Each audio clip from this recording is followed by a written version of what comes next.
Grover ward number 5 से एक स्थानीय सदस्य जो कि हमारे वार्ड के श्री भीम महाजन जी है, उनकी धर्मपत्नी श्रीमती ज्योति महाजन जो भी कार्य कर रहे हैं बहुत बढ़िया कर रहे हैं और हम उनके कार्य से संतुष्ट हैं। और बहुत ही अच्छा महसूस होता है कि हमारे इतने काबिल जो हैं पार्षद हमारे साथ देने के लिए तैयार होते हैं।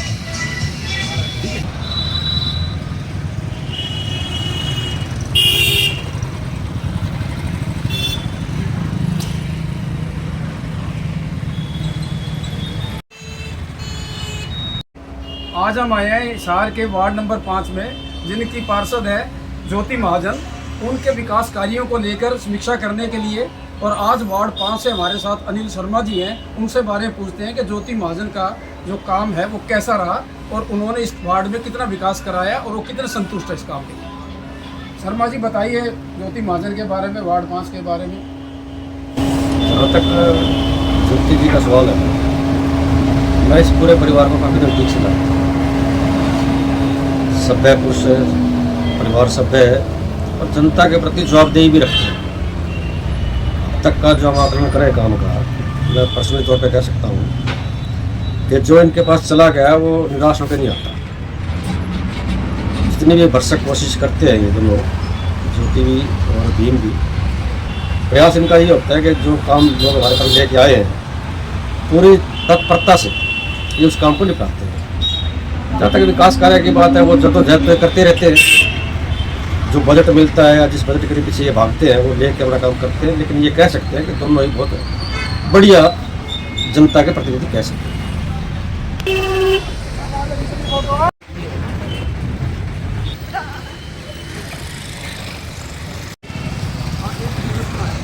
वार्ड 5 में आज हम आए हुए हैं ज्योति महाजन ने जो कार्य किए हैं उसका विश्लेषण करने के लिए, और उन कार्यों का किस तरीके से हुआ है उसको लेकर हमारे साथ गेरा साहब हैं। उनसे पूछते हैं कि वो ज्योति महाजन के काम से कितने संतुष्ट हैं या उन्होंने जो काम नहीं किए उनके बारे में वो क्या कहना चाहते हैं।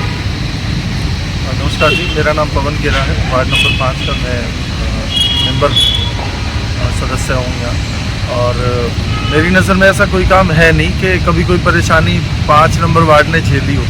पिछले जितने भी साल से मैं यहाँ रह रहा हूँ, जब से ज्योति महाजन जी हैं यहाँ पर हमसे, ना तो हमारे यहाँ कभी पानी भरने की समस्या आई, ना ही हमने कभी ये देखा कि कोई लूटपाट की या गुंडागर्दी की कोई खबर हमने सूचना कोई ऐसे मिली हो।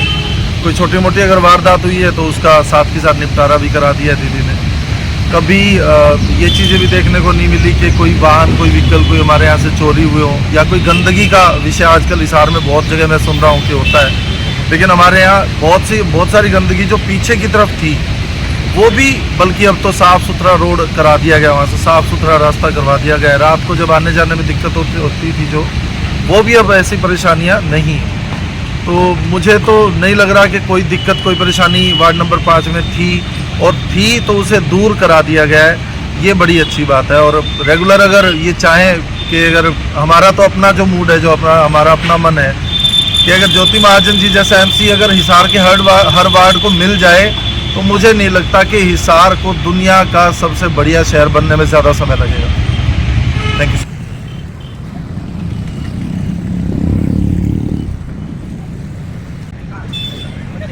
आज हम आए हैं वार्ड 5 की पार्षद ज्योति महाजन के पास। आज उनसे खबर मुनी चर्चा करेगा कि उन्होंने अपने वार्ड के अंदर विकास कार्य कराए हैं तो वो किस स्टेज तक पूरे हुए हैं, और अगर जो काम नहीं हुआ है वो किस कारण से बकाया रहा है, और वार्ड के लोग उनके बारे में क्या सोचते हैं, और उनके पास वार्ड की जो समस्या आती है उन्हें वो कैसे समाधान करते हैं। ज्योति जी, आपका खबर मुनी में बहुत बहुत स्वागत है। जी धन्यवाद आपका बहुत बहुत। ज्योति जी, आप ये बताइए, अभी वार्ड 20 हिसार के अंदर है, जिसके अंदर करीब 2 अरब और 92 लाख रुपए जहाँ तक मैं समझता हूँ खर्च किए गए हैं पिछले 5 साल में हिसार के विकास को लेके, और उसमें आपका जो वार्ड है वो काफ़ी नीचे रहा है। तो इसका कारण क्या है कि आपने विकास नहीं कराया या आपको फंड नहीं मिला? इसके बारे में कुछ बताएं आप। नहीं, ऐसा कुछ नहीं है कि फंड नहीं मिला हम लोगों को। फंड हम लोगों को पूरा मिला है, और जो विकास कार्य की बात है तो विकास कार्य मैंने अपनी तरफ से पूरे कराए हैं, और हमने 100% कोशिश करी है कि सभी कार्य पूरे हों। मेरे कार्यकाल से पहले भीम जी डिप्टी मेयर रहे हैं, उन्होंने बहुत कार्य कराए हैं, और जो रह गए उनको मैंने पूरा करने की कोशिश करी है। लेकिन कुछ हद तक जो आप बोल रहे हैं, काफ़ी एरिया ऐसा है कि जो थोड़ा का इशू रहे हैं हमारे वार्ड के अंदर, जैसे कि श्यामलाल ढानी के अंदर हम लोगों का इशू रहा है, तो उसके अंदर हमने बहुत बार हमने एप्लीकेशंस भी डाली हैं, पब्लिक हेल्थ वालों को भी बोला है, बट मेनली जो प्रॉब्लम आती है वो हमेशा डायरी की आती है, क्योंकि वहाँ पर जो डायरी एक जो बनाई गई है वहाँ पर जो गोबर इकट्ठा होता है, जिस वजह से क्या होता है कि सीवरेज के अंदर वो गोबर जो इकट्ठा होता है उसी वजह से सीवर ओवरफ्लो और ये समस्याएं रहती हैं। ढाणी श्यामलाल के अंदर तो ये समस्या काफी हद तक रही है कि सीवर के लिए लोगों ने प्रदर्शन भी किया है कि उनके सीवर ब्लॉक हो जाया करते हैं। आपने बहुत अच्छा सवाल का जवाब दिया है, लेकिन जो चीज मेन इशू है भाई, सीवर व्यवस्था जो पुरानी है या उसमें कोई नई पाइपलाइन डला के उसमें कुछ सुधार किया गया है, ये ऐसी ही चल रही है? नहीं, वो कार्य अभी हमारा चल रहा है और मुझे ऐसा लग रहा है कि आप मेरे पास आने से पहले शायद वहाँ पर होकर भी आए होंगे और आपको लगा होगा कि वहाँ पर जो अभी कार्य चल भी रहा है हम लोगों का।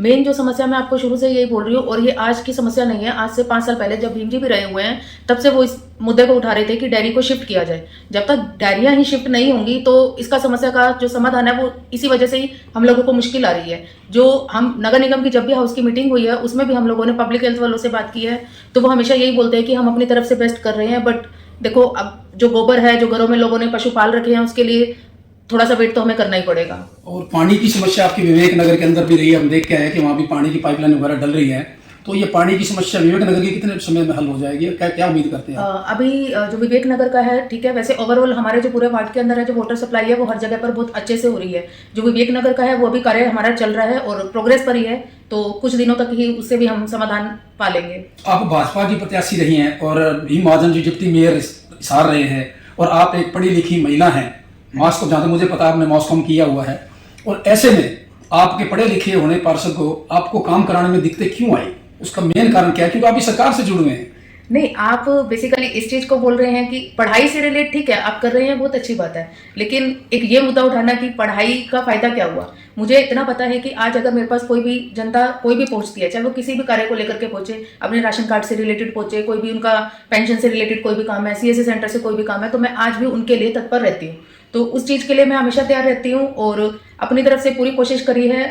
चाहे वो देखो भाजपा जो पार्टी है वो ये नहीं कहती कि हमने सिर्फ भाजपा के जो प्रत्याशी है उन्हीं का ही काम करना है, उनकी कोशिश ये रहती है कि जनता को कभी भी किसी समस्या का जो है सामना ना करना पड़े। जहाँ तक सवाल है अमित है, मतलब वार्ड 14 और 12 है जिनके अंदर पहले और दूसरे नंबर पर है, जिन्होंने सरकार की तरफ से काफी अनुदान लिया और पैसा खर्च किया है। आपने भी चाहे लास्ट में रहो, लेकिन आपने 25 विकास कार्यों में आपकी जो लिस्ट में नाम है कि आपने 25 कार्य ऐसे भी कराए हैं जो लोगों की समस्याओं को समाधान आपने किया है, लेकिन आप क्या समझते हैं कि कुछ काम बकाया है या काम आपके पूरे हो चुके हैं? नहीं, काम अभी भी नो डाउट बकाया है हम लोगों के, जो कि टेंडर पास हो चुके हैं। जैसे कि कुछ एक एरिया की जो हमारी सड़कें हैं वो भी रहती हैं जिनको आप वर्क ऑर्डर देना जो कमिश्नर सर की तरफ से देना भी बाकी है, तो टेंडर पास हो चुका है और हम लोग चाहते हैं कि वो बहुत जल्द से जल्द हो जाए ताकि लोगों को भी दिक्कत का सामना ना करना पड़े। और रही विकास कार्य की बात, तो आप ये नहीं कह सकते कि हम सबसे पीछे रहे हैं, और जितना देखो ऐसा नहीं होता कि फंड मिल रहा है तो हम उसको सिर्फ ये यूटिलाइज करें कि हमने सिर्फ पैसा लगाना है।